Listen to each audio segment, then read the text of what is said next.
Rates are going high. This is getting insane. The 10-year Treasury, as I shoot this, is literally at 4.7 almost. But there is some good news about rates, so I do not want to miss it. Rates have gone up, but they could be worse because the spread, as I've mentioned in many videos, between the 10-year Treasury and the 30-year fix that was around 3 has come down, maybe 20-30 basis points. But look, those interest rates would be even worse if it wasn't for that.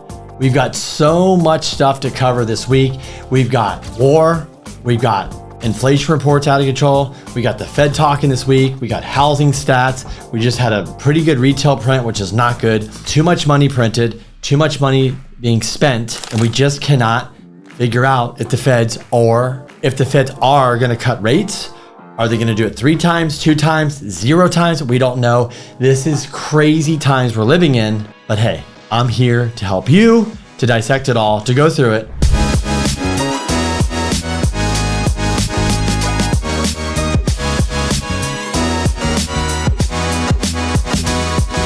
And if this is your first time here, welcome back. My name is Kenny Simpson.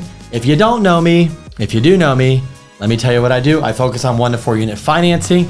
I've been doing it for 20 years, helped over 5,000 clients. So if I can help you, please reach out. But enough of that. Let's get back to why we're here. Ladies and gentlemen, this is the brief. And what do we always jump into next? You got it, inventory. Let's see what's going on nationally. And speaking of inventory, from 2023 to 2024, obviously we are in 2024 today, there is 100,000 more homes nationally on the market than last year. So year by year, from 22 to 23 to 24, we have picked up inventory. Is it enough?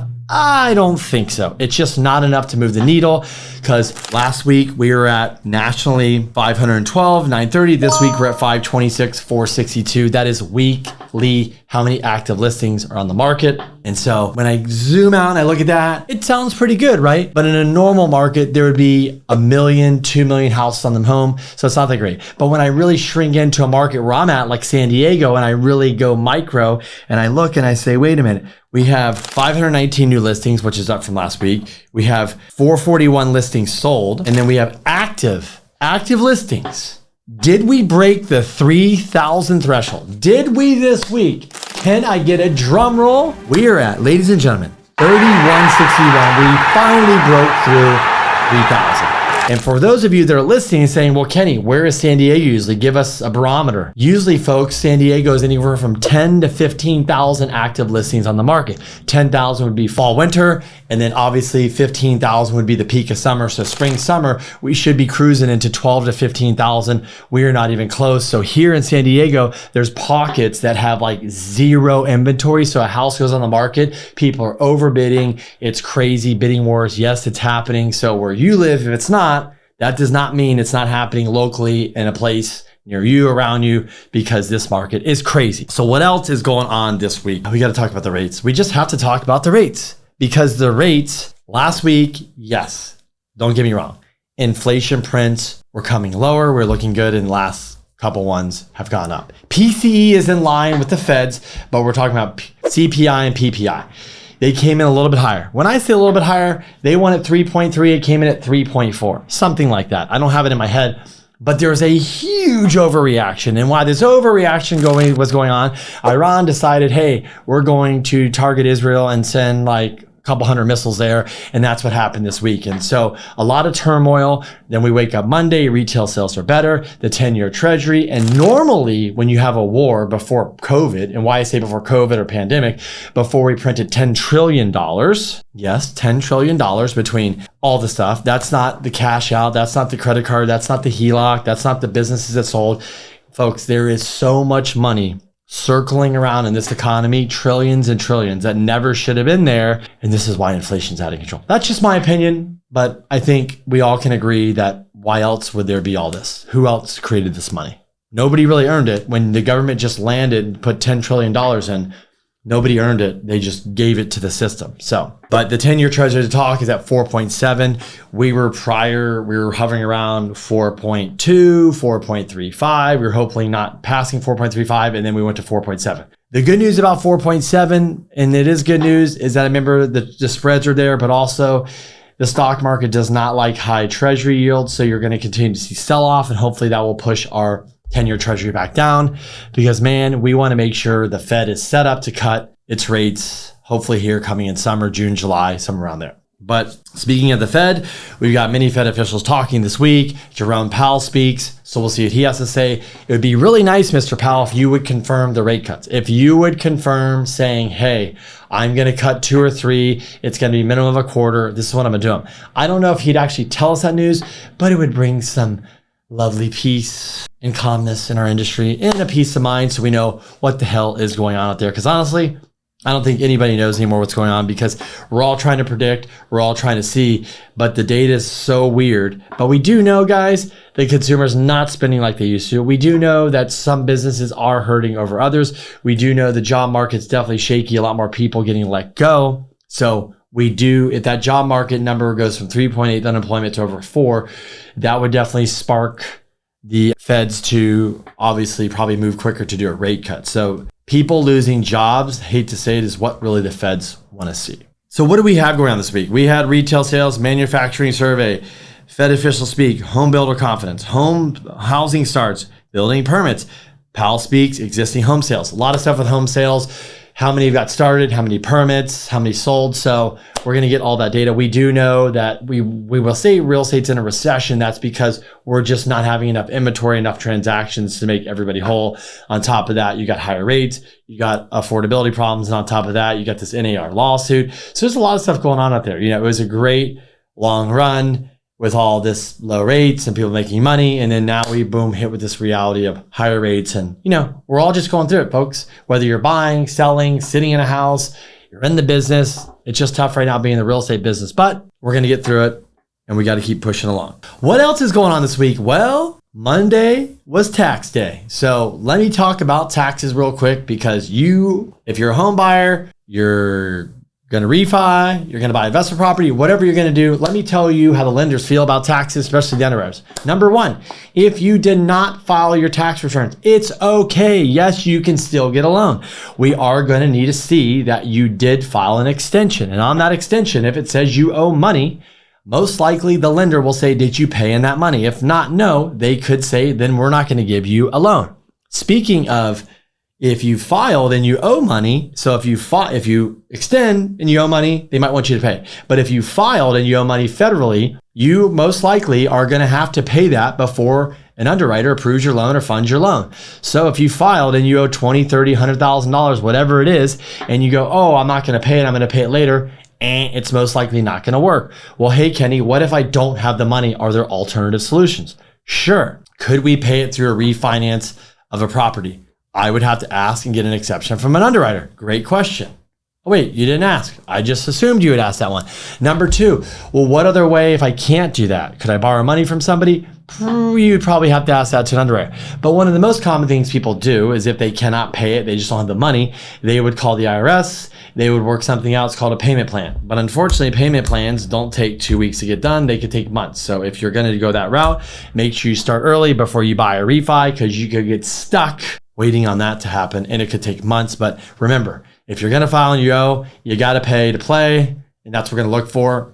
And if you are self-employed, let me give you a big piece of advice. If you haven't filed yet and you want to buy a home, you want to refi your home, you want to buy an investment property, you want to do anything that requires your tax returns and income, you could always show your banker, your loan officer, whoever you're working with to say, hey, I wanted to buy this house or I want to buy this investment property, I want to refi. I want to make sure my tax returns look good so I qualify. Because once you file and then you come to me and go, oh, I'm going to amend the tax returns and we're going to change things, underwriters don't like that. So that's not going to work in your favor. There's a new rule in California coming July 2024. July 1st, 2024. They say it's for flippers, but it's called the AB 968. And basically, guys, just to sum it up, what it means is you have to disclose if in the 18 months you owned a home, if you did any remodel, fixing up, flipping, adding, anything, you have to actually put the contact information of the contractor you use. I don't know much about this. You can go look it up yourself. It's very interesting. So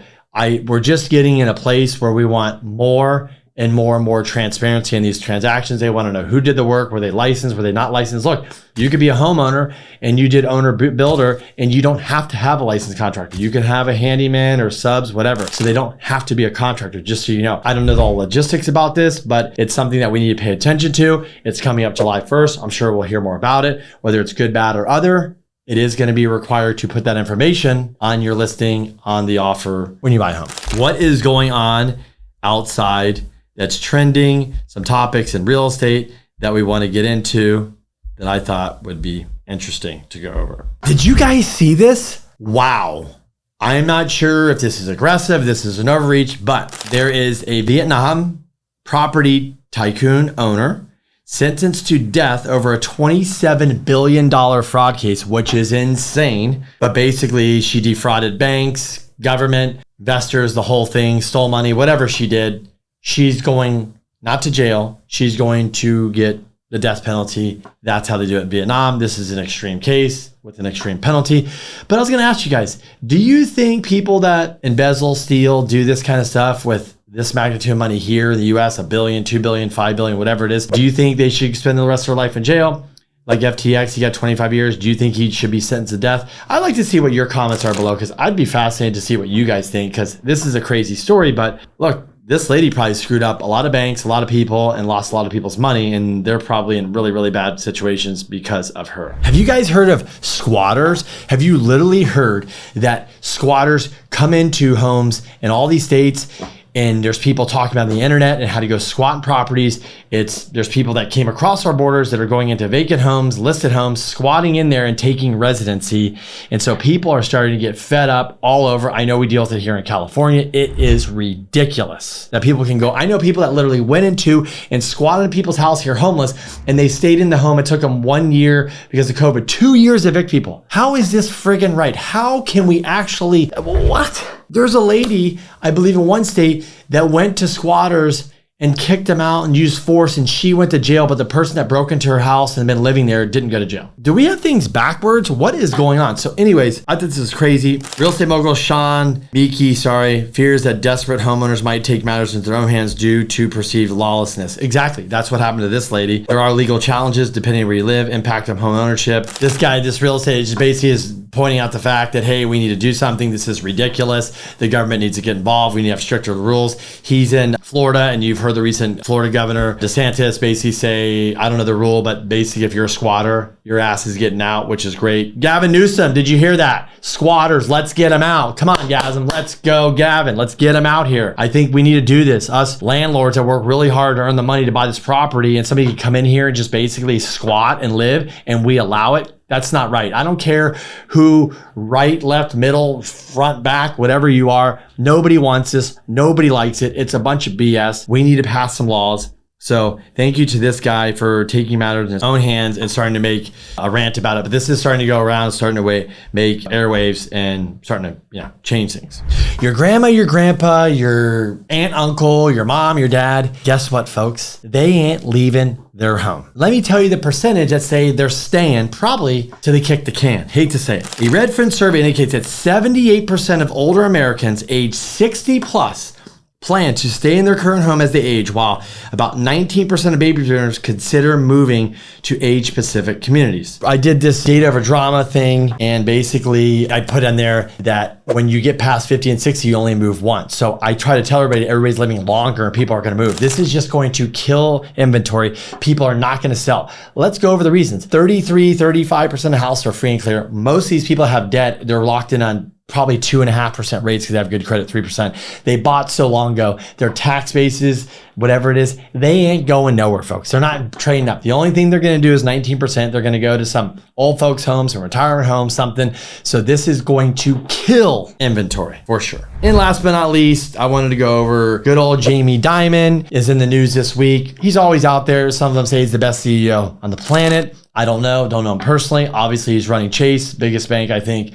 in the world. He has a lot of influence politically, economically, in the bank world. He knows what's going on. He's kind of was a little doom and gloom. But what he's saying in this article, there's all this bank regulation, Basel III coming out, where they're going to like do this to the banks. And they're kind of like, can you guys stop? there was a banking committee meeting, if you guys ever caught it. They went in front of Congress and all that, and they just said, we don't need the regulation. We lent before, we don't need it afterwards. But what they're saying is if they're going to regulate, they're going to come in and require all this extra liquidity and this and that. Whatever this and that is, as a consumer, we don't care. All it means is that he's going to have to raise your interest rate like almost a full point, 70, like 0.75, 0.8%, almost 1 full point. They'd have to pass the cost on the consumer because they want this overregulation. He's saying is let's simplify it. We don't need this crap because all what you're going to do is you're going to make it even more expensive for the consumer to get a loan and get that jumbo loan. So I don't know. You guys tell me what you think. But anyways, guys, I appreciate you watching. I appreciate you stopping by. If you'd like to reach out, you'd like to connect with me, all my information's below. But hey, I'd love to chat with you. If I can answer any question, no questions dumb. My team and I are here for you. But anyways, until next time, I will catch you guys soon. Have a great week. Peace.